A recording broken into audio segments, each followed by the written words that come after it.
So you can imagine the challenge that we were up against, knowing that we were going after cold audiences only on name recognition of artists that they like for an artist that they don't know for a relatively high priced product on a sales page that didn't really explain what they were getting. And there was no way for them to have a sample of it beforehand. Yeah. Just to outlay the challenges, all in one fell swoop. So that's where we were at launch time. You are now listening to the Creative Juice podcast, brought to you by Indepreneur.io.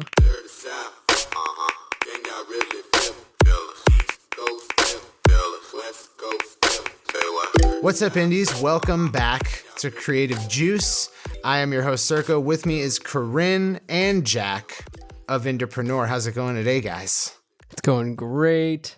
Super happy to be doing. We got a threesome going on today. Man. But in isolated fashion. Yes, exactly. So there's we got a lot to go through in this episode. The main topic of this episode is a case study from our IndieX agency that Jack and I went through. I guess it was the end of last year, right, Jack? Or was it the beginning of this year? It was the beginning of this year. Okay, right. Yeah. God, so much has happened since then. But we got a couple announcements to go through. So we do apologize for the hiatus last week. Creative Juice was on hiatus. Our YouTube channel has been on hiatus because, obviously a lot has gone on since we last spoke to you guys. Coronavirus, the COVID-19 pandemic has just kind of sprawled all over the earth, and everyone's taking extreme measures to make sure that the worst case scenario does not fully realize. So a lot of us have gone into lockdown. My county's in lockdown. I think you guys are in lockdown too, right? Yeah, my city, my governor came out yesterday and said, I'm not going to issue stay-at-home orders, but you should stay at home. And then mayors and counties have issued stay-at-home orders underneath that. I guess they believe in small government in Tennessee here. Right, yeah. As of yesterday, my state is under lockdown until June. Dang. It is pretty crazy. And a lot of indies are under lockdown as well. And indies, a lot of our indies, a lot of, people who are working to build a full-time income off of music, or those who already have, are impacted by basically this entire pandemic. A lot of hospitality industries, live events, those have all kind of shut down. And basically anything that involves a large gathering of people.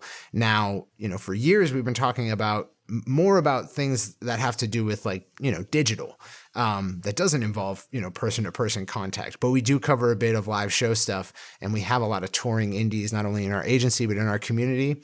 And so we've been trying to craft a response to what's going on that serves the most people.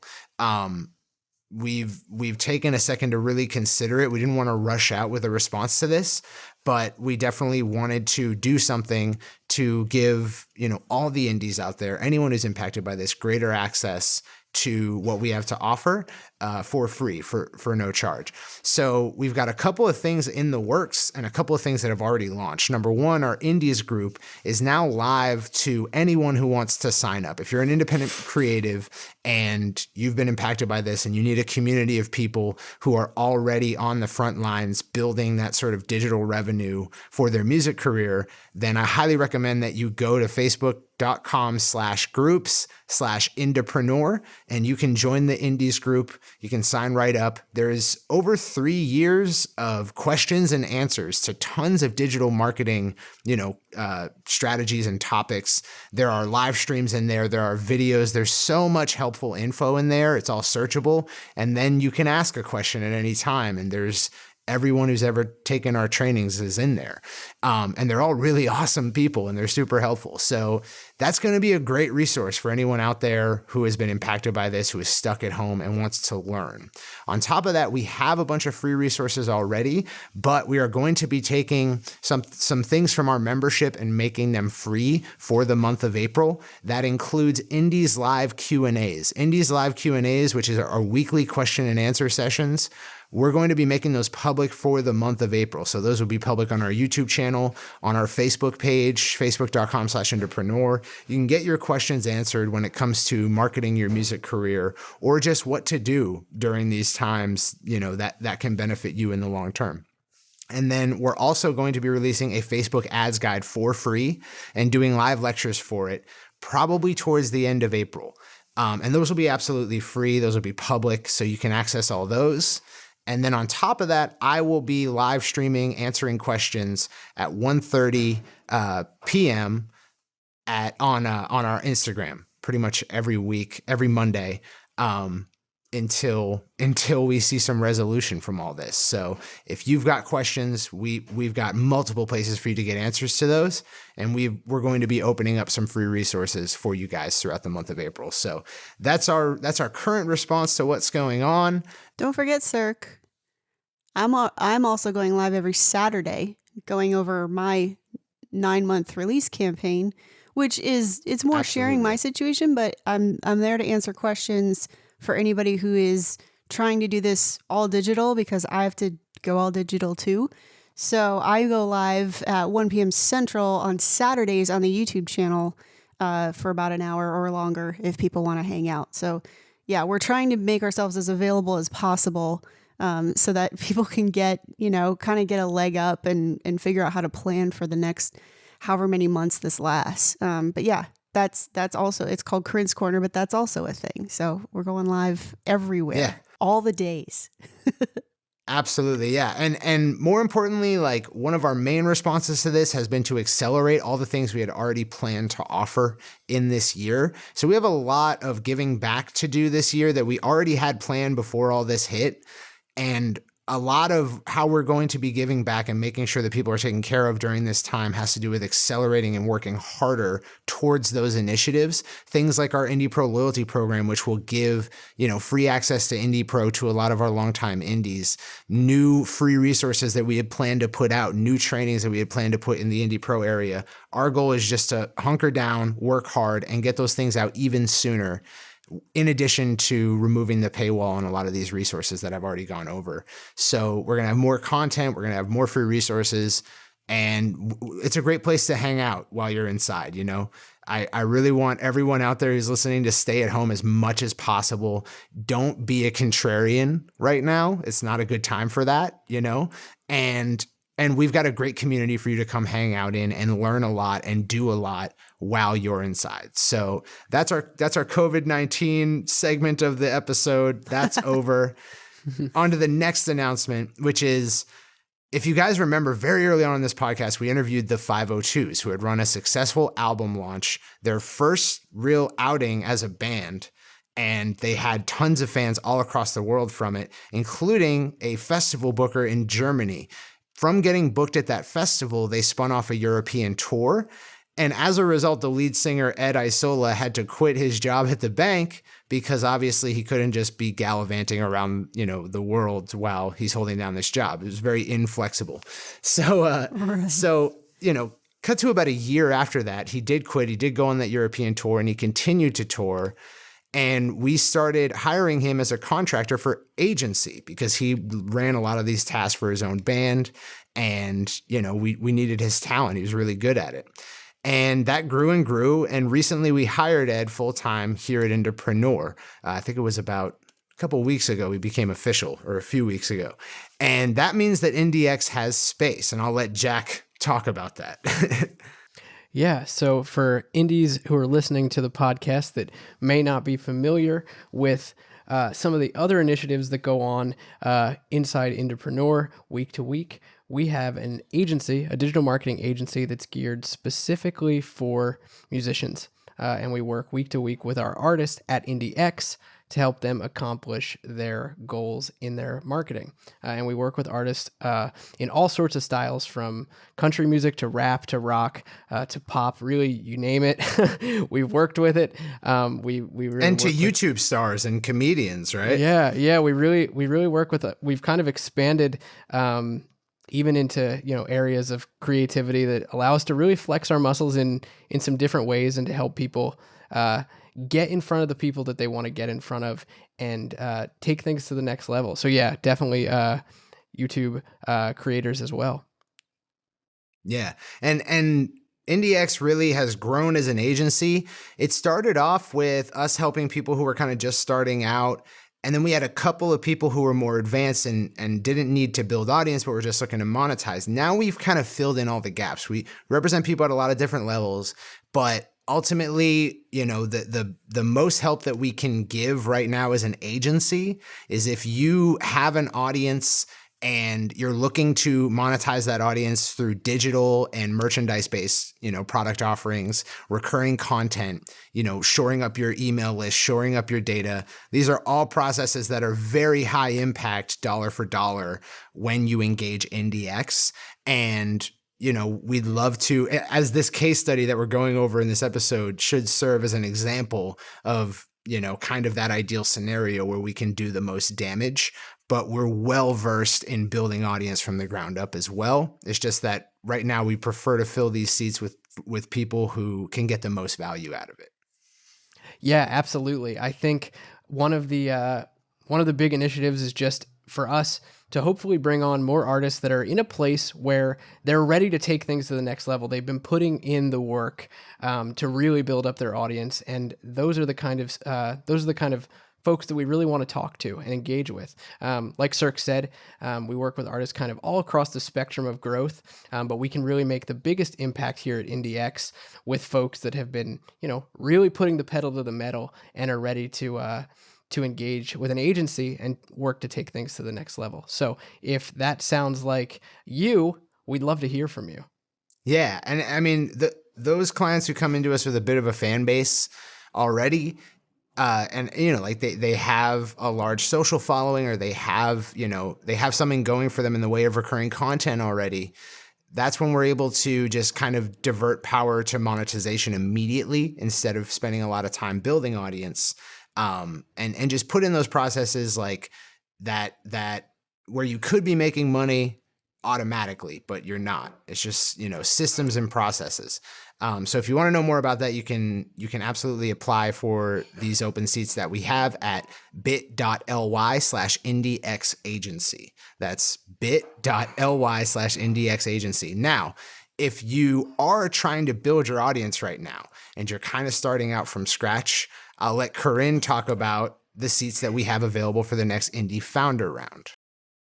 Oh, you mean we can't go one episode without me talking about Indie Founder, which is my favorite. Well, for drat. Okay, I'll tell you about Indie Founder. Indie Founder we've been having such a great response. It's an 8-week session where we basically help artists wherever they are, whether they're just starting or whether they're a little bit more advanced. We help them progress to the next step. So whatever that is for them. In the most recent session, we had Joe Stam, who is an outstanding musician, and his band has a lot of longevity, tons of, they have albums and products, and they've been doing this a long time. They've got a huge audience. And he's actually a testimonial in one of the ads we run for Indepreneur. And at first when he signed up, I was like, I hope Joe feels challenged in this course. And I was confident in that already, but there's always still, when you're developing a product, you're always still like, okay, when this is pushed to the limits, how does it do? And he did great, but it also was quite evident at the end that he felt like he, really was able to find the next step. So for us, that was just another moment of validation where we feel like the program is really coming into its own and helping indies just find where they're going and build a little roadmap for themselves. So we have April session is already sold out. That starts in about a week. And our next session, which starts May 4th, it's about half full right now. So we definitely want to get, if you're thinking about it, you do get Indie Pro from the time that you purchase through 2 weeks until after the end of your session. So not to dangle a carrot, but in theory, if you bought right now for the May session, you'd be getting basically another month of Founder for free. So there you go. There's a little initiative, but we're also going to be splintering out the Founder 8-week like foundations program into little splinters. So our first beta is going to be Indie Founder, a 4-week session concentrating on permission. So this would be specifically for people who, maybe you've run opt-in ads and you're like, oh, they cost so much, or I can't get people to opt in. I'm having landing page problems, or even if you just haven't tried it and you're like, how do I get opt-ins from these video views? How do I turn these into people who will want to support my music and purchase merch? So that splinter is going to be upcoming in June. We'll make sure to have, links available as those seats start to sell. But, definitely get in that May session. It's funny because Jesse has really started to take more and more of a coaching role for Indie Founder, and the amount of passion that he has for it is just incredible for me to watch. I kind of feel like a little proud mama with it, because Jesse started in the initial rendition of Indie Founder, and now he's coaching other indies, and what I've seen come of it has just been, it's just been amazing to see so many indies take hold of their own businesses. And I feel those students are the most equipped to deal with when their tours get, shut down, and when they're dealing with, how am I going to monetize online? They all know those creative pivots to make sure that their audience stays engaged and that they're able to generate revenue from all of their efforts. And that's really one of our lead goals there. So I hope that I'll see more people come into this May session. And then after that, it'll be a session in July. So they just keep filling up. But I'd love for some of our listeners to tune into that. Even if they've never bought anything from Indepreneur, try the founder session. I think it's worth it no matter who you are. Absolutely. Yeah. So there's two options, if you have been looking to take it to the next level, whether you're sort of in the more beginning phases and you're trying to grow your audience and just begin to monetize, or you feel like you're missing out on tons of opportunity and you already have a large audience. We've got two options to help you out. Again, you can apply for IndieX at bit.ly/IndieX agency, and for founder at bit.ly/IndieFounder8. That's INDIE founder and the number 8, all in one slew, no underscores. Nice. But yeah, I hope to see people join us, because dang, it's been fun. We'd love to hear from you guys. Yeah, absolutely. And then lastly, this is the final announcement. I'm sorry these announcements took so long, guys, but I feel like this is all relevant information. And this final one is that basically Creative Juice started in March of 2017, and it's been 3 years since we started it. I started it by interviewing my favorite Orlando musicians and some people I knew in the music industry on a recorded phone line with like a smartLav coming out of my phone, walking around in the parking lot of my apartment. And it's grown a lot since then. I used Digital Marketer's podcast launch guide to actually launch this podcast. And in the last 3 years, Creative Juice has grown to be one of the top 100 music podcasts in the entire world. And it's all thanks to you guys, the listeners. It's all thanks to those who show up here every week to learn something new or to hear, our crazy take on something. Thank you guys so much for being a part of this podcast. But today I am passing the torch on this podcast. I am going to be stepping away from Creative Juice and handing my seat to Jack McCarthy, our IndieX agency lead, to now be co-hosted by Jack and Corinne. So that's, yes. So I'm doing this for a couple of reasons. Number one, I'm doing it to give our audience access to the most relevant and current information, because these days Corinne and Jack have that more than I do. I'm stepping into the CEO role here. I'm trying to organize our systems and processes. I'm trying to improve what we're offering to our community at all times. And I've been focusing on running this business more than I've been focusing on marketing the music careers of others. And that's done a lot more by my team now than it is by me. This year, I'm also going to be relaunching, spending a lot of time in relaunching my own music career and reporting that on our YouTube channel. So that's one reason, is that, I'm really not maybe the best source on our team anymore for up-to-date, marketing case studies and information for independent musicians.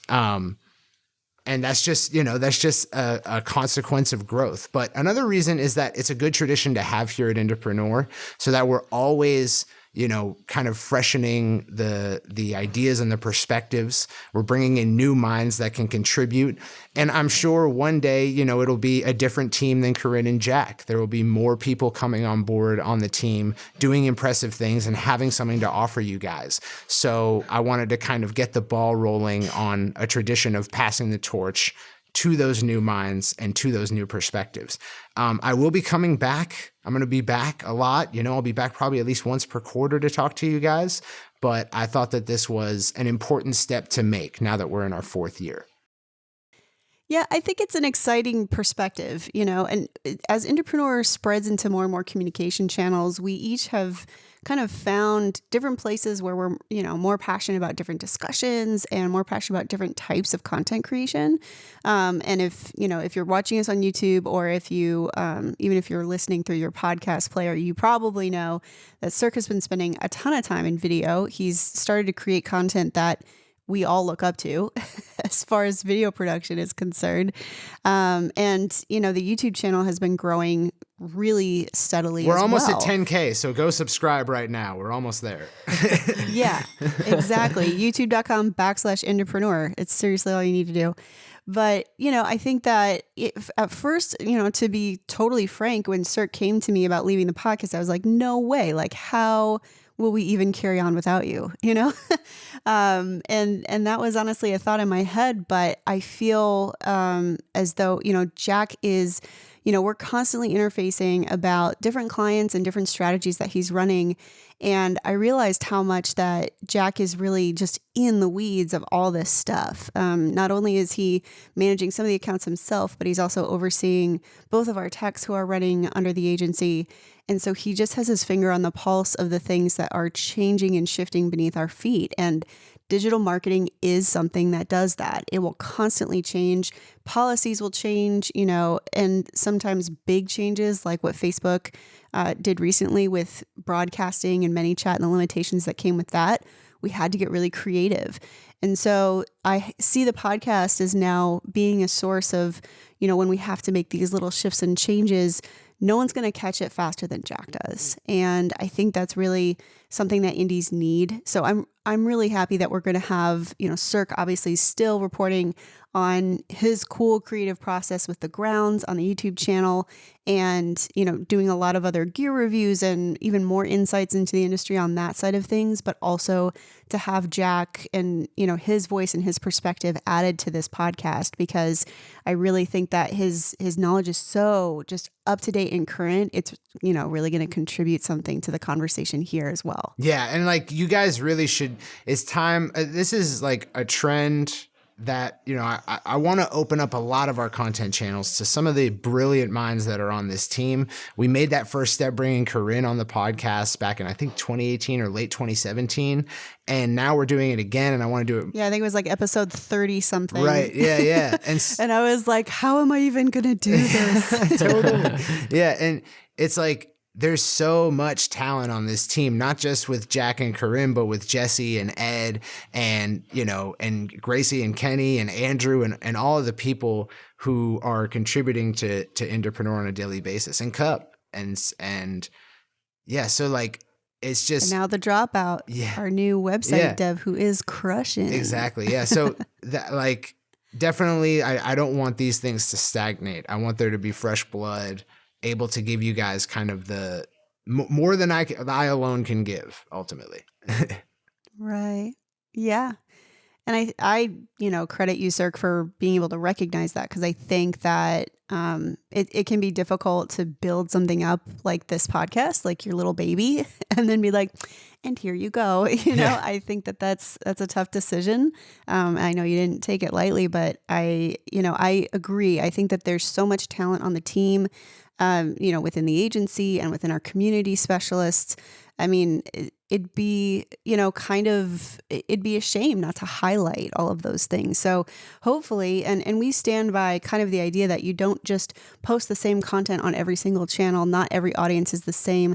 Not every content should be identical. Like you shouldn't have an auto post that just sends out everything on every social media channel that's the same. And so this is an opportunity for us to really illustrate that even further, that, you can go to different points in our ecosystem, whether it's on YouTube, on the site, on the podcast, on our IG, on Twitter, and, have a different kind of conversation that's most relevant to that platform. So I'm excited for us to take some first steps in that. Yeah, as am I. I'm super excited to be playing more of a role in the podcast. I know I've been on a few episodes, and so those of you who are listening might recognize my voice, but I'm super, super excited just to bring hopefully a new creative spin on Creative Juice, and more so give you guys kind of reports from the ground level of what we're seeing when we're doing marketing for countless different types of artists across all levels of a career spectrum, from people who are just getting started to people who have been doing it for years and years and years and are just working to amplify. So I'm hoping that I can bring a ton of value in just bringing what we're seeing day to day, week to week, month to month, what's working, what's changing, how is it changing, and give you guys some inspo on things that you can take home with you and implement in your music careers. So I'm really, really excited and super grateful to be coming on board full time into the podcast. I can't wait to really dive into it. Yeah, I think that's a perfect segue into what we're talking about this week too, because Yeah, sure is. When Jack and I, because I still take a look at the IndieX apps because I'm just a nosy butt and I can't remove myself from any process fully. So Jack came to me and he was like, we have this IndieX app and like, I don't know if these goals and this kind of artist are necessarily what we normally look for. And every time that a different kind of creator or a creator with different types of initiatives comes to us, we're like, okay, this isn't something that we currently have a template for. Is it something that we can pivot to? And originally I was like, there's no way that this is going to work. And Jack totally shifted that. And so that's why I'm excited. I'm not even as up to date on it as Circa and Jack. So I'll be asking a lot of questions in this episode, Yes. but I could not believe how this shook out. It was definitely unexpected. And so I'm excited to hear all the details of it. Yeah, it's a pretty crazy story. I'm going to start this off by saying that we really can't reveal too much about this story. The artist is very private, and that bore out, and you'll see that in the story, in the marketing as well, is that the artist did not want to reveal much, and the artist probably doesn't want us to reveal much. So we're just going to not reveal much. But like all that you have to Sounds great. all the lessons that you could draw from this story, we will include, right? Just not names, not real names, and enough to hide like who we were working with, because we don't want to reveal that. But yeah, like just to say that I respect the hell out of everyone who was involved in this project. It was a crazy experience. It's a crazy story. But ultimately I had a great time and I had a lot of laughs and I saw a lot of things I did not expect. So, and I'm sure Jack did too. So Yeah, I'll start this off by saying we were referred to an artist by someone who has, been, kind of intertwined with us for a long time. A gentleman who has been on this podcast actually. And the artist is a pretty virtuosic musician, works in the background in production for some of my favorite artists, but is like a real virtuoso. And probably he would hate to hear that. Like he would cringe if I said that about him. I don't think he likes compliments. But let's just call him Jeff. And Jeff's friend was helping him with the release and told him he should use Facebook ads. He was about to release something, and we'll call that friend Kevin. And we basically got an email from Kevin that summarized their situation as they have a limited edition physical record being released, not a long record, barely an EP. They got about a $30,000 ad budget, and they're looking to sell 30,000 copies. There are 5 artists on the record who are big names, and a bunch more artists who are legendary in their genre, but not household names.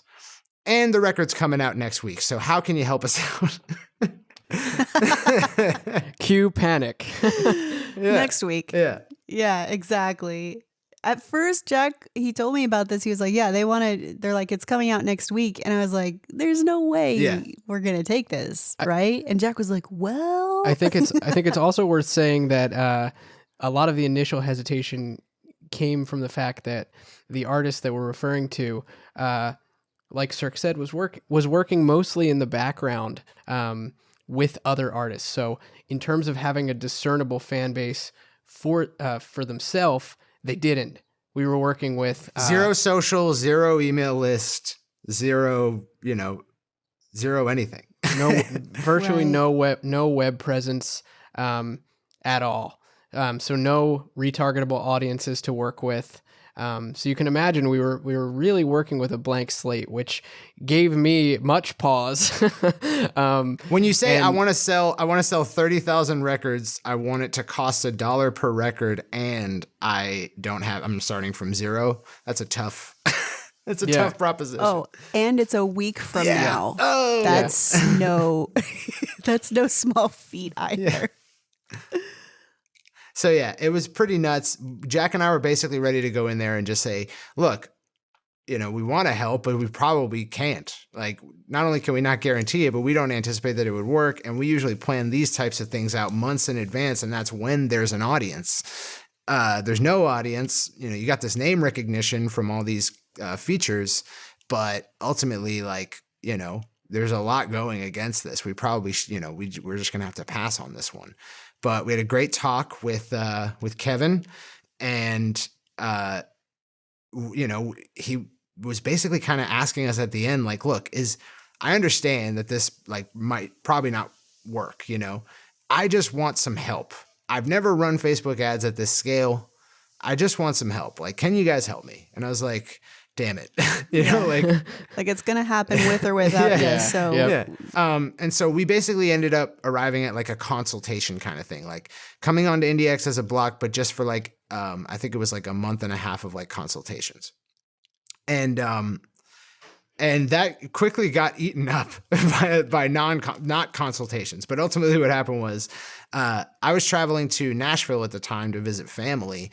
And so Kevin had to launch this ad campaign for this record, which again was a limited edition, not a very long record. It's physical media, costs between, let's say, like above $30. It's a high price point for physical media with not a whole lot of music on it. And so we were like, all right, you should probably do a traffic campaign just to test out some things, and a conversions campaign. We need an ad grid with copy. We need customer avatars, and we need audience targeting, and we need it in the next 5 days. And you've never done that before, so I'm going to try to guide you through all that. Jack, do you remember this time, like early on in the campaign, we were just getting set up? Yeah, I do. It was a lot of the discussions that we were having, apart from what you were just saying with, creating customer avatars, creating ad copy, building the campaigns, was figuring out, how to structure these campaigns, because we really were working with totally cold audiences, cold traffic. And what we ended up doing was structuring those cold traffic audiences, our ad sets in this campaign around the artists that were complementing our artist in their record. So anyone who was featuring on the record, that was a big chunk of our customer avatars, fans of the people that were featured on the record. That was kind of one point of starting off.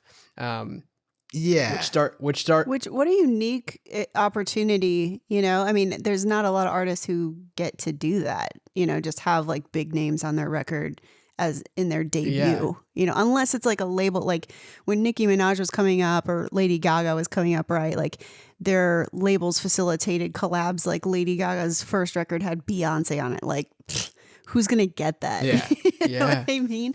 Nicki did tons of features before she even had a solo album, so it's a really unique opportunity. And I know we hadn't dealt with it before. Yeah. We had gone into this, we'll go into the campaign structure in a second, but basically we had gone into this saying, look, you want you want $1, you basically want a like 30x plus return on investment on your ad spend. That's probably not going to happen. You're probably going to get a 2x. No. I said no, hard no. Yeah. You're probably going to get a 2x, and that's if we had months to plan and you had audience. So it's very unlikely that this is going to even be like break even sales, but we'll see. And then we were like, the best thing we can do is just be really smart about the campaign structure. So we built out these customer avatars. We had a couple of them that were based on groups of featured artists, like featured artists grouped into different camps.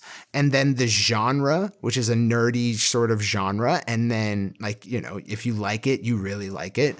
And then people who collect rare records because it was a limited edition. At this point, we had set those up and said, all right, we have different hooks, right? The first hook we can use is it's limited edition. So, you know, they're going to run out. The second hook that we can use is it's a gift for someone you know who falls into one of these personas. Like that's a great hook. If you're like, how many cool points do you get if you buy a rare record that's like what someone would like, but they don't know about it, you know? So that was a potential hook. And so name recognition, a gift for someone, the limited edition, those were like our hooks. Yeah, I think those were the main three. Yeah. And we wrote for each of those avatars, the different, like, you know, frontlining different artists for different avatars. And we wrote this whole grid of copy. I basically ended up writing it because Kevin, I gave him the ad grid and I said, you just got to fill this out, imagining that you're speaking to this type of person and you're trying to communicate this idea. You know, like that's how an ad grid works. And he was like, look, man, I'm probably not gonna be able to do this. Can we just convert some of these consultations into work time? I was like, sure.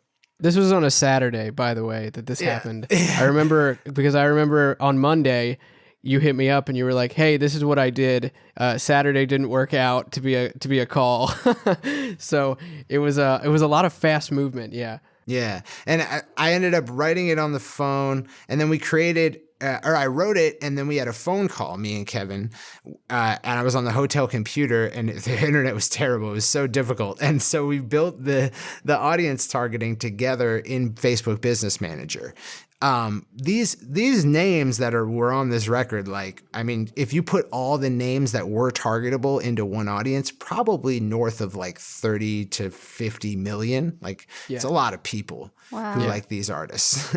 So that we had that going for us. Crazy. Okay. So I just turn in my copy and Kevin says, hey, we're handling creative. Like he had a team that was dealing with creative, but at this time we started learning that there's some peculiarities about the campaign. Some things we don't have carte blanche to just sell it as best we can. We're pretty much handicapped in any direction that we could possibly turn. Well, that makes it even better to sell 30,000 in a week. Yeah, exactly. We knew a little bit, like I think in the initial consultation, Kevin, we'll call him, had said, Jeff, you know, doesn't want these things in the campaign, but it wasn't to the degree that we found out it was. So at this time we started learning, we can only use the album art for creative for the campaign. So we can't do video. There's no actual content. We can't play any. Actually, he did tell us in the initial consultation, he told us you cannot use any of the sound from this collection of songs in the marketing. No one can hear it. Oh my God. So we were marketing a record with no audio. No audio. No one could hear it. What was the price point on this on the item? I feel like giving that away would maybe reveal it, but it was north of $30, let's say. Yeah. Okay, so we're not talking about selling CDs for $10 either. No. No. No.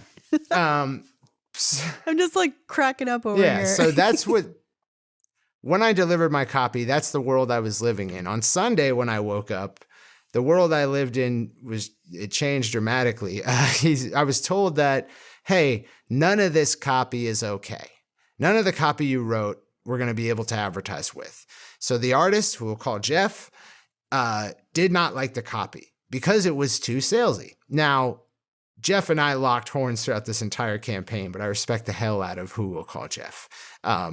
Amazing musician, super cool dude. But yeah, this began our battle, our eternal battle for me saying, look, man, we're trying to deliver you this business result. And it seems like we might be able to do something, but we need some wiggle room here. But yeah, so the copy got rejected, and basically we were given back some like very, very, ultimately we were given back copy that indicated to us, hey, we can't use any persuasive language whatsoever. No urgency, no scarcity. We actually had to remove. We actually had to remove a number of the featured artists that we wanted to mention in the copy, which kind of demolished a hook, it demolished a whole hook and an avatar. And then the creatives had text in them, like they wanted to use the album cover as text. The album back had text on it, so the creative had text that broke the 20% text rule and limited delivery. For those of you who don't know what that means, when you're setting up Facebook ads, if you use an image or a thumbnail in a video that has over 20% text in it, Facebook will limit the delivery of that. You might be familiar with people saying, oh, Facebook doesn't let you use more than 20%. Well, that's not really true. It just limits the reach of that ad that has that amount of text in it. So that's what we were up against. Right, and you end up paying more at that point, right? And it's because it ruins the user experience, and it's like it's a studied effect that they're like, look, if there's more than 20% text, you're harming the user experience. People don't like it. Wow. Yeah. So we were set to launch on Tuesday. Our copy had been chopped off at the waist, and there was pretty much it was just like this artist, this artist, this artist, these songs, this date, this link. The landing page had a lot of problems. Yeah. I forgot to say that. The landing page was not responsive. It was built for mobile, but on desktop, it looked like it was just stretched out. There was no side padding or side margins. And then it was just as difficult a checkout experience as you could possibly intentionally build. It was just difficult. It just was confusing, and you didn't really know if you're looking at a picture. Is this the album cover? And there's no text to explain what's going on. It was like ordering, sometimes I'll get. So there's no text there, but all the text in the ad. Yeah, if you ever buy Japanese streetwear, you'll find that their websites are intentionally confusing to be cool, and it was worse than that from a usability standpoint. Oh man. Yeah. So you can imagine the challenge that we were up against, knowing that we were going after cold audiences only on name recognition of artists that they like for an artist that they don't know, for a relatively high-priced product on a sales page that didn't really explain what they were getting, and there was no way for them to have a sample of it beforehand. Yeah. Just to outlay the challenges, all in one fell swoop. So that's where we were at launch time. So yeah, I think we launched that week. I'm a little bit hazy on it. I think we launched with a traffic and a conversions and then cut the traffic because conversions was actually pulling out wins. But ultimately what happened was, we started pulling out conversions at $8. So we started getting crazy conversions. I think we had sold they had an initial bump because they did a press run, and that moved some copies.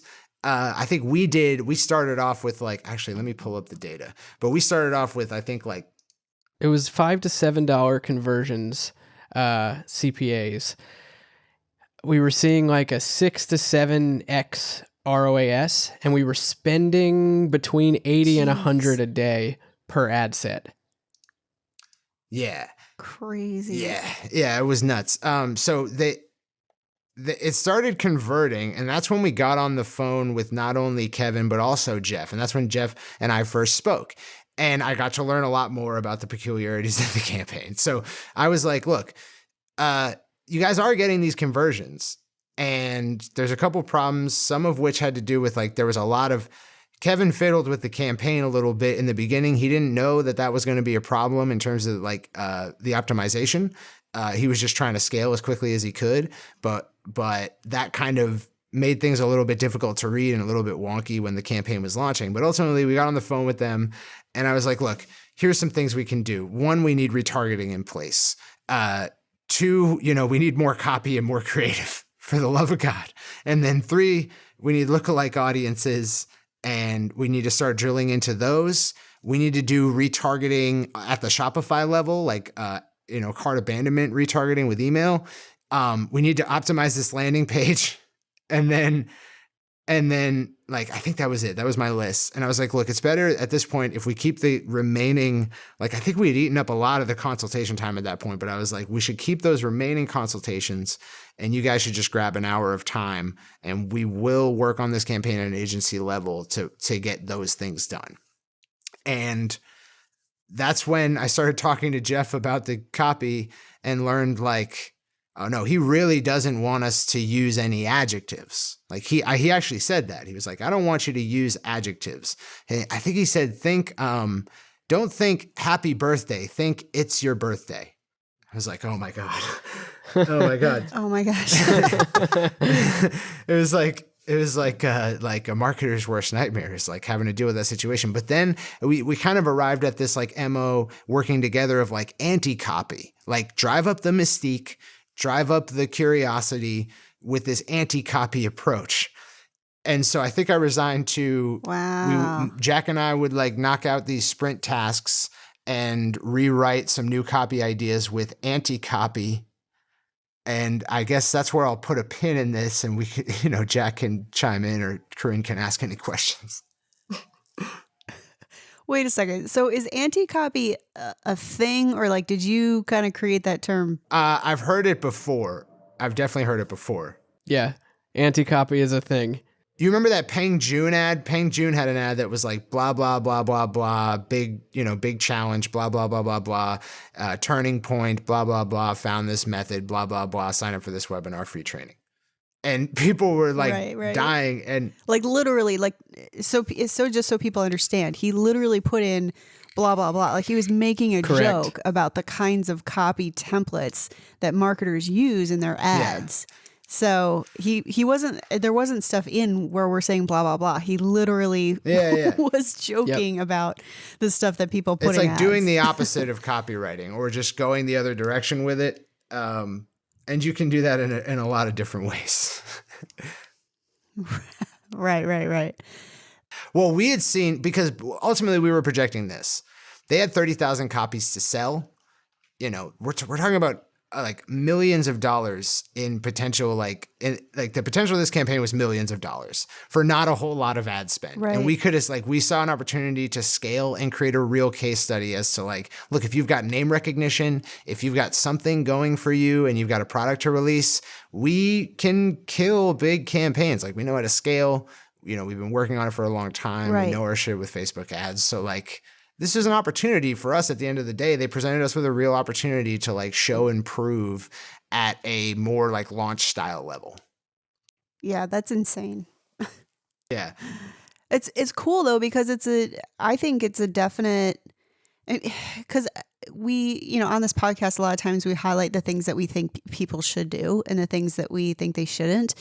And it's not necessarily that we're just that's complete law or anything, and that you're wrong if you don't do it that way. But, we speak on what we see succeed and fail in a large scope.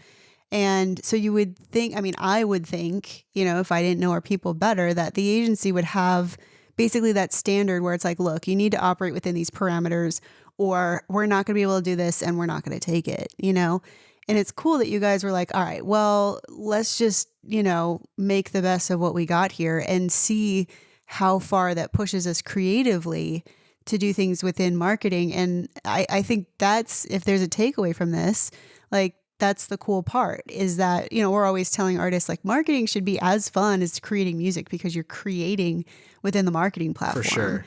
And that's exactly what you guys are doing in this story, Absolutely. you know, and that inspires me. Yeah. Yeah. I mean, ultimately at this point, we were like, we're in testing grounds territory. If anything, we're just going to learn a lot and maybe just do something that that everyone's impressed by, I guess. Yeah. Yeah. It was an interesting challenge put in front of us from the offset.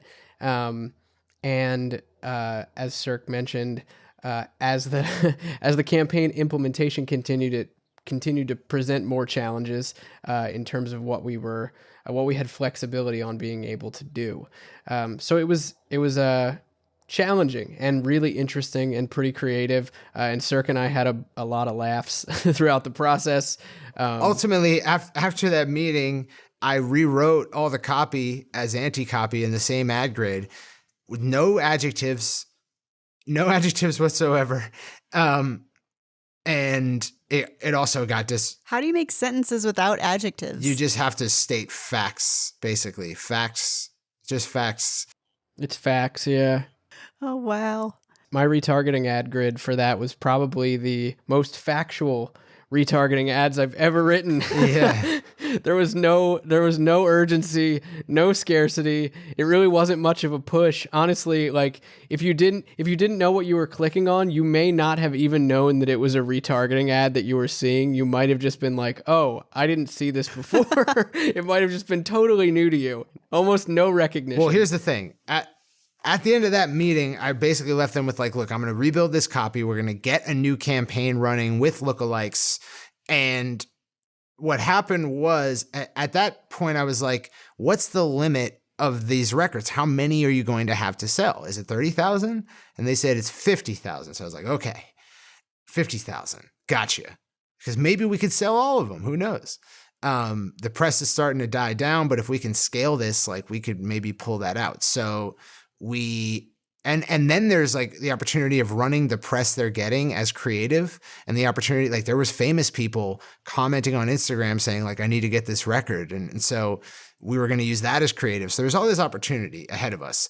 I wrote the anti-copy, I submitted it, it got rejected and some of it was because I used the 50,000 number, at which point there was some confusion because it was like, okay, we don't know. We're actually just going to sell them until this date, and then we're going to stop selling them. And I was like, can I say that? And they were like, no, because we don't know exactly the parameters of that yet. They were still working out some deals or something. And so I was like, oh my God, like okay, so we can't really use urgency. We can just say like, these are limited, maybe. And then on the creative front, we got a bunch of adjective though. Yeah, and we got a bunch of creative rejected as well. And so yeah, it was just difficult. But we kept pulling out the conversions, and then so we were starting to scale. I think we were spending like, I don't know. I think we were getting up to the budget of like, 1,000 a day. Yeah, that was kind of our target. Really, was like spending $1,000 a day. Yeah, for sure. And my heart hurts. We were getting it up there, and it was maintaining. Some days we had like $5 conversions, and I firmly believe that if we kind of had carte blanche, if we could have marketed this any which way, we probably could have sold like at least the 30,000 at an average CPA of around $10, $15 when it all came out. Just crazy. It's a lot of money. It's so much money. Yeah. And so we kept getting stuff rejected, and then we rebuilt the campaigns with lookalikes. But at this point, we had started realizing like, hey, a lot of these comments are hidden, and then the comments aren't getting any replies. Like, what's going on? And the team told us like, oh, we had this setting on the Facebook page that like comments were just getting hidden or something. But then it turned out that like the team was hiding the comments. They weren't comfortable with some of the comments. Right. And they weren't commenting back on the comments they did like, which meant that all of our ads were now getting quality scores of like below average, bottom 20%. And the CPAs started to climb. And so this is kind of a cautionary tale of like, you need to engage in your pillar posts. If you're running creatives at scale, you need to be engaging because everyone's seeing those. They're like the front face of the funnel that you're running. So Yeah, Right. definitely. Because at the end of the day, I would say that the CPA that we arrived at, one of the reasons that we had a precipitous drop off was that. And also the fact that we just didn't have fresh creatives to cycle in. There was the same creatives pretty much the whole duration of the campaign. I'm exhausted. Yeah. Well, yeah. So ultimately, we kept the campaign running. I think we got up to about $1,400 a day, and we had that duped out across 3 different copy tests for copy we were able to get approved. Wow. And then at some point, after working with the team, the artist said, "Look, I'm actually getting, I'm actually going to be signing some deals for this record." So I'm kind of, at this point, I'm just like, let's run it until it runs out. And I'd rather not compromise on what I want for the marketing of this.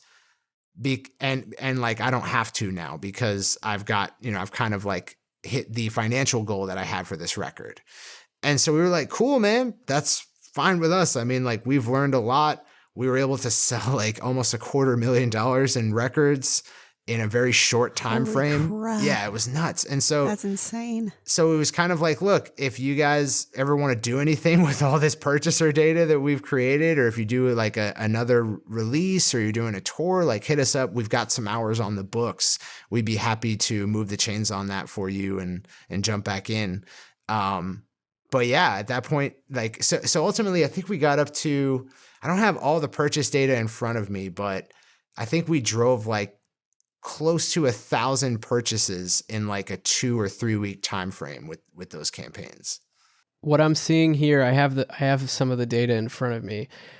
I'm seeing around 2,900 purchases. Yeah. For a 3x return on ad spend. Yeah, it was pretty nuts. And I mean, at one point we were getting like an 8x return on ad spend, which is like way beyond our expectations. So it just kind of proved to us that, like, when we have a release that has some things going for it in terms of messaging, and when we have some like some big names on the project, or when there's name recognition in play, that with cold traffic Facebook ads, we can pull out like amazing returns on ad spend, for releases. And that's kind of like something that we haven't really thought about as like, it's sort of a hired gun kind of thing, like mercenary, like go in there, do the best you can to sell as much of this product before the campaign's over. It was a very interesting way of working. I think with more flexibility, with the ability to instantiate the copy and the types of campaigns and creative that we wanted to, there's no telling like what we could have done. I mean, all of our estimates ended up being far too conservative. So I can't really estimate for you how well we could have done with that. Right. Yeah, I think it's funny too, because normally, like, if we were looking at, things to talk about on the Creative Juice podcast, I tend to be a little bit of a Debbie Downer about presenting situations that are out of the norm that succeed, because I'm like, we don't want to tell indies that can happen, because then they're going to try that. Then they're going to be mad it doesn't work. But I mean, I think it does speak to, like I was saying earlier, the creativity in marketing, when you get fluent enough at this stuff, that you can navigate around tough things. I mean, I know, like, even for my upcoming release, I was planning photo shoots and video shoots for all of the videos and content for this album, and that was pre when everything shut down and people weren't allowed to it was smart not to see each other. And so now I'm having to completely pivot and create things by myself, or like remotely, hire musicians, and we're, strategizing completely different ways to present similar and totally different content in a way that is still going to be compelling, And so I think if we can pull anything from this, it's more about being able to do that creative pivot despite there being roadblocks in your way. I think the teachable moment from this is that kind of like when Indepreneur started, basically, like, what had me red in the face, exasperated, is that like all these artists are signing over their life to these labels, and these labels are not very good at like direct to consumer marketing. And they're not monetizing the brand in the way that it could be. And so, if I'm going to sign my life away, I wish it would be to like someone who knows how to do that stuff. And you can do that stuff yourself. That was kind of the main thing, is that like you can not only build the type of audience that is that monetizable yourself, but you can monetize it yourself. And this was an independent record, completely independent, self-released by Jeff and right. And it's amazing what he was able to accomplish. I mean, guy's an absolutely insane musician to begin with, but just the teachable moment here is that like, yeah, you kind of like with digital marketing, you kind of don't need like the marketing and investment that like a major label is going to provide. You do need large, warm audience for sure. But that's really all this campaign needed, was just a large, warm audience, a lot of people who knew the artists on the record. And that alone was able to drive a massive sales result, a massive business result. So, well, and I hope he knew to bring all of these numbers with him to whatever deals he was negotiating after, Yeah. Because he's like, look, I invested this amount of money. For sure. And this is what I got out of it. And so therefore, like, I don't need you technically, because I just sold $250,000 worth of records or whatever, So, and that's amazing. Yeah. I think one of the key takeaways for me in this project was kind of going off what Circa was. It's kind of a middle ground between what both of you were talking about. But for me, like, I think the biggest thing was just having that name recognition as another parameter that, while it's been something that's kind of rattled around in my brain, this was kind of proof of concept to say, like, even if you're completely unknown and you don't have a fan base, if there is some name recognition and some influence attached to your record, you can do something with it. You can get it out there at scale. That was one of the biggest takeaways for me. And it blew me away within 4 days of running the campaign. It makes me want to get a feature from someone who is targetable in Facebook. yeah, exactly. Yeah. Well, yeah, that's kind of that's the summation of this case study. Was really, we had kind of all the challenges going into it, more challenges after, but we're still able to pull out a massive business result based off of name recognition and obviously the virtuosic musical talent of the artist in question. Because that also created a lot of buzz. There's people like, who is this? I've never heard of this person. Like, why do they have all these amazing artists with them? And, that drove a lot of curiosity. So, I mean, what an amazing story to tell for my final regular Creative Juice episode. Yeah. Thank all of you guys for 127 episodes of Creative Juice. I can't wait till my first episode back. And I leave you guys in the best and most capable hands that I know when it comes to music marketing. Yeah. So now Jack and I'll have to arm wrestle over who gets to say, "What's up, indies?" Yeah. Just kidding. We're going to come back and talk about Greenlight Warmth Boosting, which is another one of my little pet projects. And I know we've talked about the buddy system earlier in the past couple of weeks, but I'm excited about this because, we hear a lot about $1-a-day advertising and a bunch of other like low budget things that you could be doing, especially if you've got limited funds right now. So we're going to talk more about that process as we, get into the month of April, and I'm excited for it. Jack, you ready? We'd love to hear from you guys. All right. Pressure's on, buddy. It's all on you now. Awesome, indies. All right.